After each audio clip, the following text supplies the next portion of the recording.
One unresolved issue about the Sussexes remains as the royals gather at Balmoral for the first time since Her late Majesty passed away. I think we can safely say that King Charles is the only person in the whole world who begins his summer vacation with a formal introduction to a Shetland pony. Well, maybe it's actually the other way around. Hello and a very warm welcome to British Royal Daily Updates YouTube channel. This week was a significant event for the fanatical royal enthusiasts who debate about obscure German royal families, as His Majesty received his first official greeting by the Royal Regiment of Scotland as he commences his Balmoral break. Therefore, some unfortunate minion had to bring the regiment's mascot, Corporal Cruachan IV, and ensure that the pony's fur was adequately glossy for his yearly spotlight in front of the media. So the big exodus has started, with the royal family collectively switching off their emails right now as they congregate so far north you almost need thermal underwear. But before I crack too many jokes about plaid undergarments, it will be a vacation marked by sadness, the first such reunion since the death of Her late Majesty last year at Balmoral. Let's presume there will be some whisker-drenched, misty-eyed nights involving weepy HIHs ahead. So let's go back to those last weeks, that last vacation of Queen Elizabeth's, because there is one aspect that is worth revisiting, that Harry and Meghan, the Duke and Duchess of Sussex and their two little ones Prince Archie and Princess Lilibet did not go. From October 2021, when Buckingham Palace began cancelling the late Queen's engagements and she secretly spent a night in hospital, there had been constant concerns about her health. Last year, broadcaster and Queen Camilla's pal Giles Brandreth disclosed that at some point in her final years, Queen Elizabeth had been diagnosed with a type of bone marrow cancer and therefore always knew that her remaining time was limited. All of which means that this time last year, the House of Windsor knew that their leader was not going to live much longer. Pause for so many emotions. The question here is, given this information about Her late Majesty's deteriorating health, why didn't Harry and Meghan go and see her in Scotland?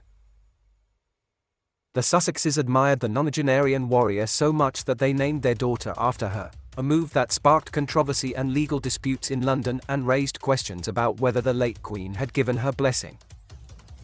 However, the intention behind the gesture was obvious. The Sussexes may have fled to California to live authentically and make their own nut milk without being bothered by Buckingham Palace's requests that they inaugurate a Leeds exit, but they still wanted to show respect.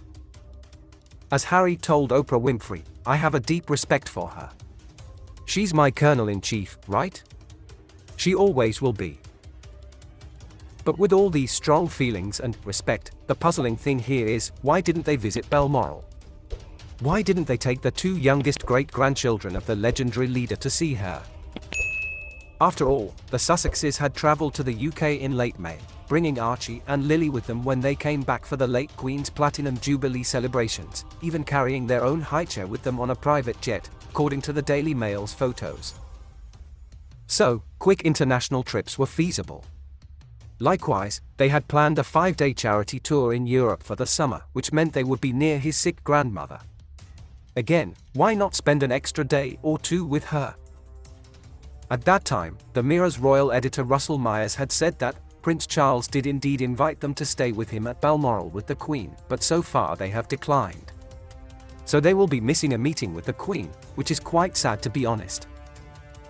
It's also important to remember that last summer, while Montecito-London relations were not very good, as we now know, thanks to the Duke's memoir, that he and his brother Prince William had a major fallout, much to the dismay of a certain dog bowl, they were not as bad as they are now.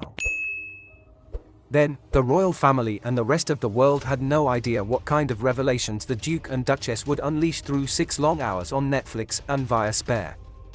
Boom. Things were much less divided back then, and the logistics were also easier to manage.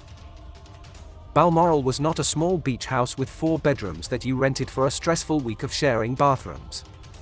The main house had 52 bedrooms, according to reports, and there were countless cottages on the property.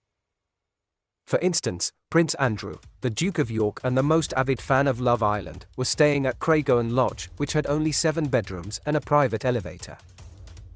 My point is, if Harry and Meghan had wanted to spend some time with his granny, they could have done so. They wouldn't have had to encounter William and Kate, the Prince and Princess of Wales.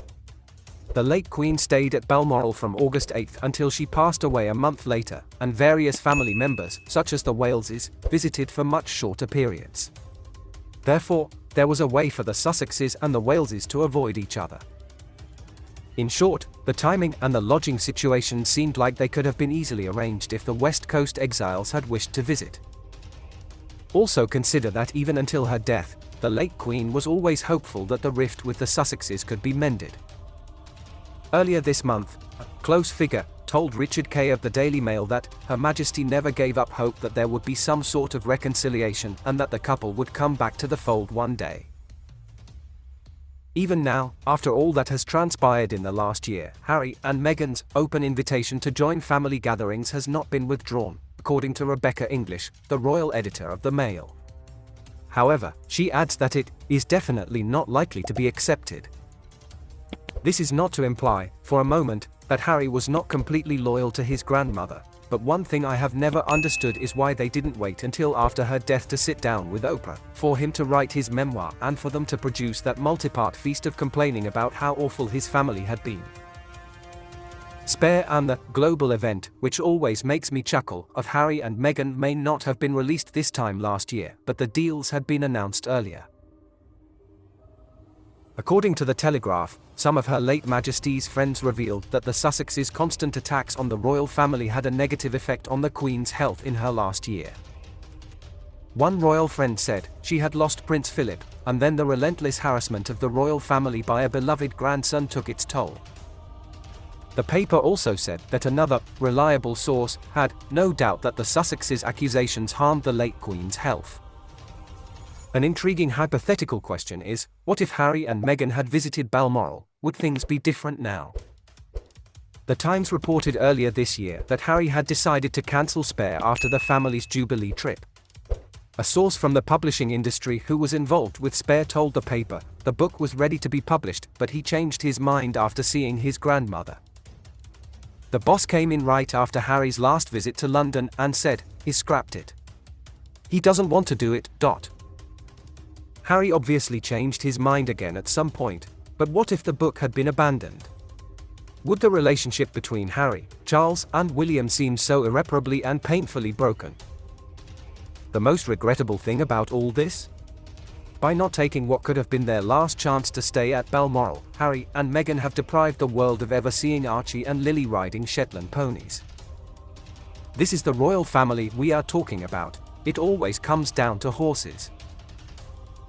Remember to subscribe to British Royal Daily Updates YouTube channel and turn on the notification bell. This way you will be notified when we drop a video. Stay safe.